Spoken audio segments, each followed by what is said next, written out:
गृह प्रवेश की सही विधि। हर कोई जानना चाहता है कि मैं अपने घर में प्रवेश करूं, इसकी सही विधि क्या है। तो मैं आपको आज गृह प्रवेश की सही विधि बता रहा हूं। सबसे पहले आपने मुहूर्त देखा। मुहूर्त देखने के बाद आपको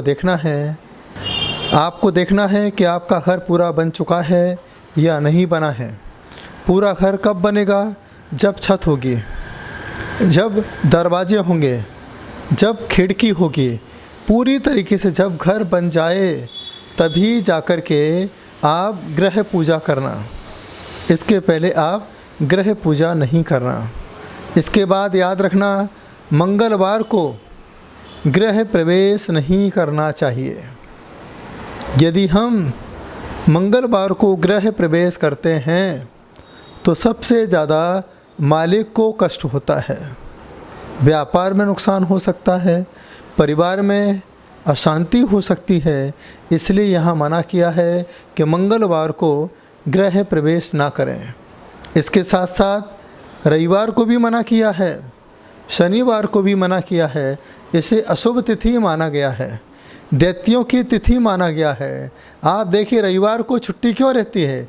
इसलिए रहती है क्योंकि यह समय ना तो व्यापार के लिए अच्छा है, ना यह परिवार के लिए अच्छा है, ना यह शादी के लिए अच्छा है। तो गृह प्रवेश के लिए अच्छा कैसे हो सकता है? आपको थोड़ा ध्यान रखना है। ऐसा मत सोचो कि रविवार को मेहमान आएंगे। मेहमान तो आ सकते हैं, लेकिन घर के देवी देवता नहीं आ सकते, दैविक शक्ति आपसे जुड़ नहीं सकती। इसके बाद जब आपको गृह प्रवेश करना हो, सबसे पहले तांबे का कलश, उस तांबे के कलश में यदि आपको गंगा जल मिल जाए बहुत अच्छी बात है, गुलाब जल मिल जाता है बहुत अच्छी बात है।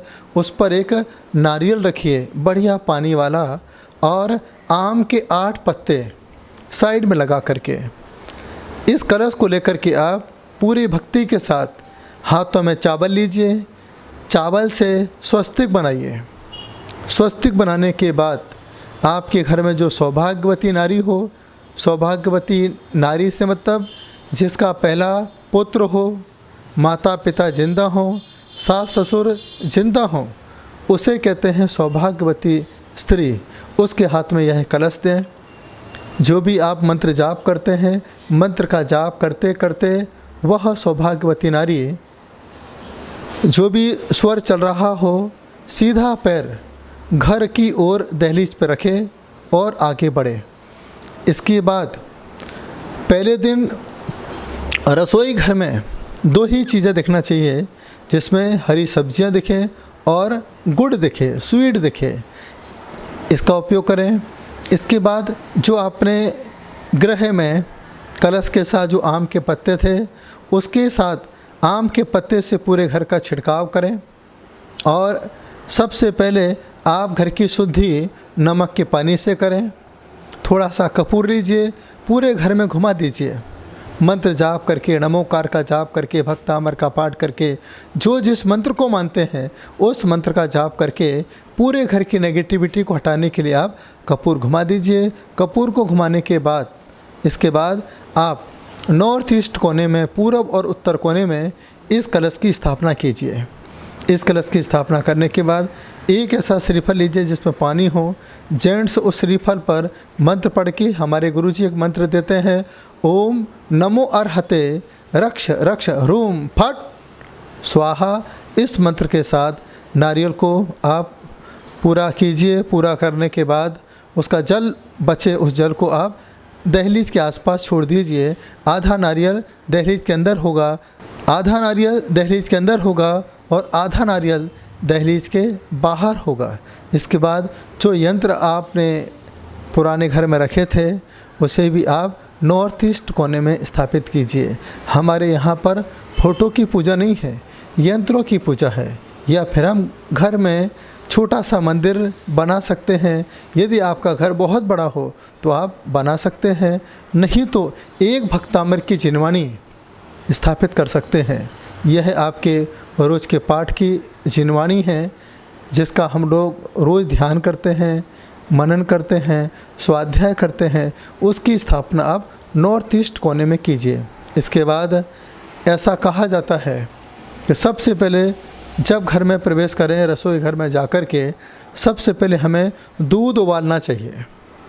जब हम दूध उबालते हैं तो ऐसा कहा जाता है यह घर की समृद्धि का कारक है, इससे घर की समृद्धि बढ़ती है, जिसे आज के समय टोटका कहा जाता है। दूध उबालिए।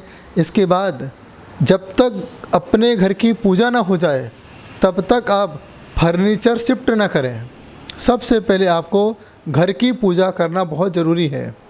इसके बाद याद रखना, यदि आपने घर की पूजा कर ली है तो 3 दिन तक उसे खाली मत छोड़ना, वहाँ पर आपको रहना ही पड़ेगा, वहाँ आपको रात को सोना ही पड़ेगा। यदि हम नहीं सोते हैं तो ऐसे घरों में व्यंतरों का वास हो जाता है, फिर हम उस घर में जल्दी शिफ्ट नहीं हो पाते हैं।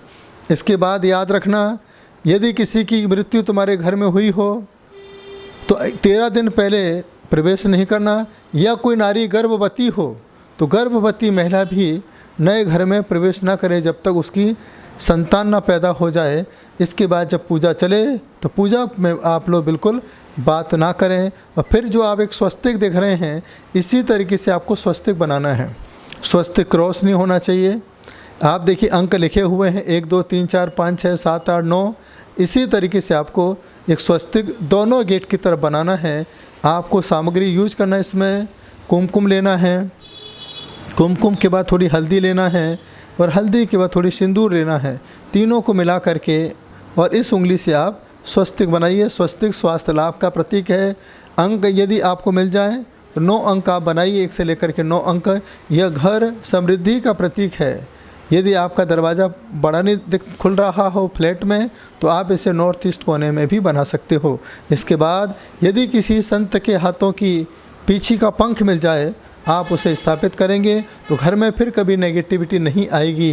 यदि आप चाहते हो कि हमारे घर में समृद्धि बनी रहे, सुख शांति बनी रहे, तो ऐसा जैन धर्म में कहते हैं कि तुमने घर में कितना भी वास्तु किया हो, वास्तु पूजन कराई हो, पूरे मेहमान को बुलाया हो, फिर भी यह घर घर नहीं शमशान के समान है। इसे स्वर्ग बनाने के लिए यदि कोई संत आपके घर में आ जाते हैं, आहार ग्रहण कर लेते हैं, 1 घंटे तक खड़े होकर के ध्यान मनन कर लेते हैं, वह घर उसी दिन स्वर्ग के समान हो जाया करता है। क्या पता जहाँ यह फ्लैट बना हो, घर बना हो, पहले यहाँ शमशान भी रहा हो, क्या पता तुम्हें। बस आपको तो तैयार मिला है, हड्डियाँ गड़ी हो, कुछ भी नेगेटिविटी हो। इसलिए आप अपने घरों में संतों को लाइए, आहार प्रदान कीजिए, मांगलिक सुनिए, आशीर्वाद उनका प्राप्त कीजिए, तो ही आपका घर स्वर्ग के समान हो सकता है। यह कुछ विधि मैंने आपको बताई है, यही मेरी भावना है। वसुधैव कुटुंबकम, आपका घर स्वर्ग के समान हो, आनंदकारी हो, प्रसन्न चित्त हो, पूरे घर में एकता का वातावरण हो, बच्चों में माता पिता के प्रति समर्पण हो, माता पिता का बच्चों के प्रति आशीर्वाद हो। ऐसी यह पूरा परिवार की लगन के साथ, क्योंकि आज बहुत बड़े बड़े घर बनते हैं। पहले तो घर बहुत छोटे थे, मकान छोटे थे, लेकिन मन बहुत बड़े थे। आज मकान बहुत बड़े हैं लेकिन मन बहुत छोटा है। लेकिन कोई बात नहीं, बस आप मंत्र जाप करें। इसके साथ नए घर में सुख शांति चाहते हो तो कम से कम 49 दिन तक, 49 डेज तक भक्तामर की दीपार्चना करें। 48 दीप लगा करके 49 डेज तक दीपार्चना करें। शुक्ल पक्ष में यदि कोई कार्य करते हैं, यह आपके लिए शुभकारी होता है।